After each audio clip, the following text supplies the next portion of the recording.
The original Spirit of the North is remembered for its gorgeous visuals, cinematic score, and perhaps most importantly, its lead character, an adorably swift fox. It was a chill experience, rather ambitious for an indie release that didn't leave players feeling overly stressed. Gamers were able to enjoy the game on their own terms without having to worry about a combat system or much violence at all, assuming you could stomach seeing your fox plunge to his doom. Still don't love that. The sequel, Spirit of the North 2, looks to expand upon its predecessor with a larger scope while maintaining the vibes of the original release. But is Spirit of the North 2 every bit as enjoyable as its predecessor, or did the developers fox everything up? Let's find out in our full review.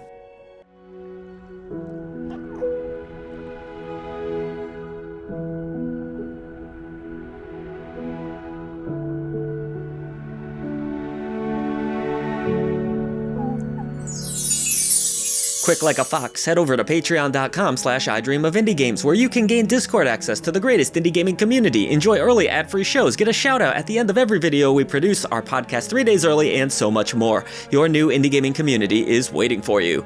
Spirit of the North 2 is an open-world exploration game featuring dungeon-like areas to uncover and puzzles to solve.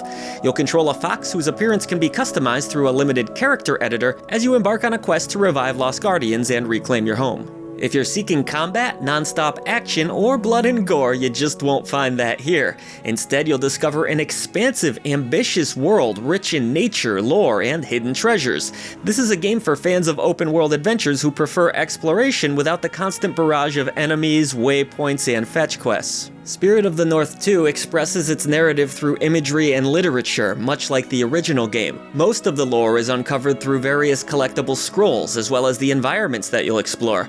There's plenty of history across these vast islands, though not much in the way of life inhabiting them. Yes, nature is alive and well, with flourishing trees, lush green grass, and snowy mountains that will chill you to the bone if you linger in them for long enough, but this world is void of living creatures, at least the vast majority of them. In fact, outside of your bird companion, a few remaining fox friends that you'll come across, and a disturbing sea monster that will swallow you whole, Spirit of the North 2 feels pretty empty by design, with the skeletons of human remains telling a grim tale of their own. Something has gone terribly wrong here, and the way in which the writers tell their tale through a show-don't-tell approach really worked for me. But still, this emptiness comes at a cost, which in this case means a great deal of solitary wandering. There are areas to be discovered, spirits to be found that unlock more locations. However, in between the joys of discovery are long stretches of not seeing anything of interest, and for some, it may be just a tad too slow and boring. That said, before Spirit of the North 2 truly opens up, it's a rather linear affair for its first hour, offering players a somewhat guided tutorial where they can learn the ropes. Our foxy friend can dash, duck low to fit through crevices, jump, and howl. Eventually, as you gather skill points hidden across the world, new abilities and upgrades become available, such as enhancing the amount of fall damage you can withstand, yes, there's fall damage, or the number of spirits you can hold at a time. Platforming never feels especially great, though it's serviceable, helped a bit by the ability to target the next platform you wish to leap towards. Collectible spirits are crucial to your success, acting as the game's currency that can be spent on random raccoons who are scattered across the lands in tiny hideouts. These trash pandas will sell you other forms of currency and trinkets, some of which unlock areas of the game that you'll eventually need to explore. I can appreciate the game having a leveling system, though needing to find random skill points isn't nearly as engaging or enjoyable as battling enemies for experience and growing stronger. That's just my opinion though. At the same time, I get it. This game ain't about the violence, it's all about the exploration. New abilities can also be unlocked through general game progression, which you're probably wondering, how the heck do I know where to go in Spirit of the North 2? Well, it was a problem in the original game and remains somewhat of a problem here, but this sequel does offer some degree of guidance. Throughout the skies, red clouds of smoke direct you towards areas of interest, though getting to them is easier said than done. It felt like hours before I unlocked the game's fast travel system, which in itself isn't perfect. Frustratingly, wherever you need to get to next always feels desperately out of reach, involving a massive trek through hills and mountains.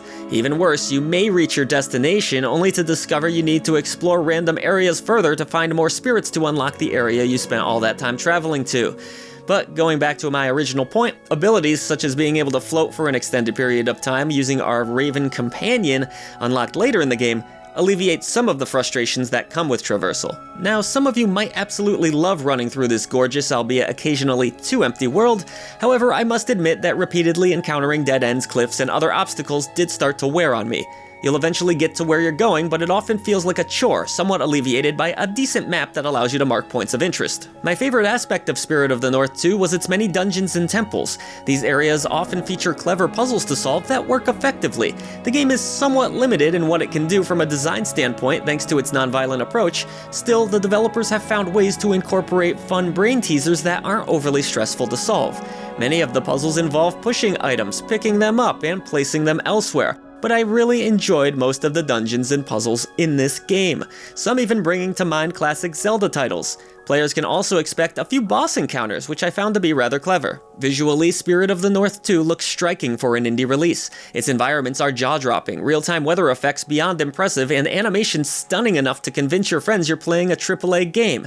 That is, if your PC can handle it. My 4070 experienced a noticeable amount of frame rate drops at 1440p resolution high settings.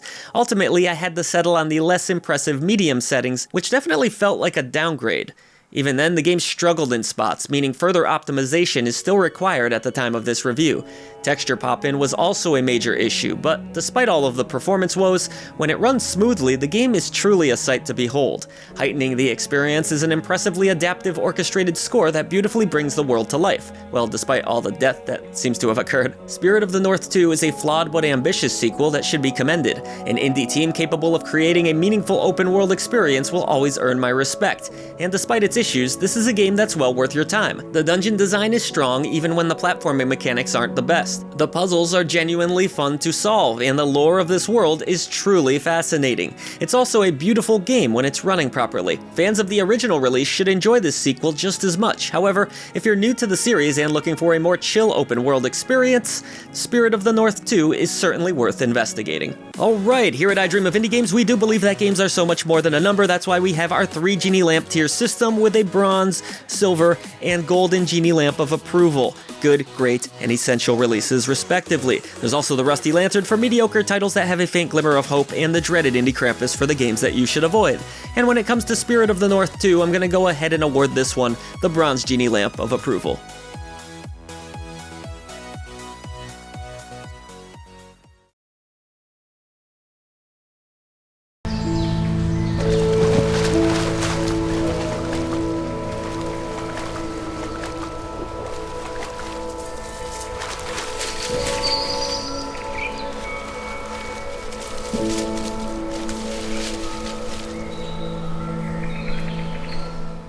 For far too long, you, the gamer, have been denied honest gaming coverage. Indie developers and publishers have lost their voice, but no longer. Like the video, subscribe to the channel, and head over to patreon.com/idreamofindiegames to join this epic campaign for indie visibility. The echo chamber trembles as our message grows louder. Voice to the voiceless.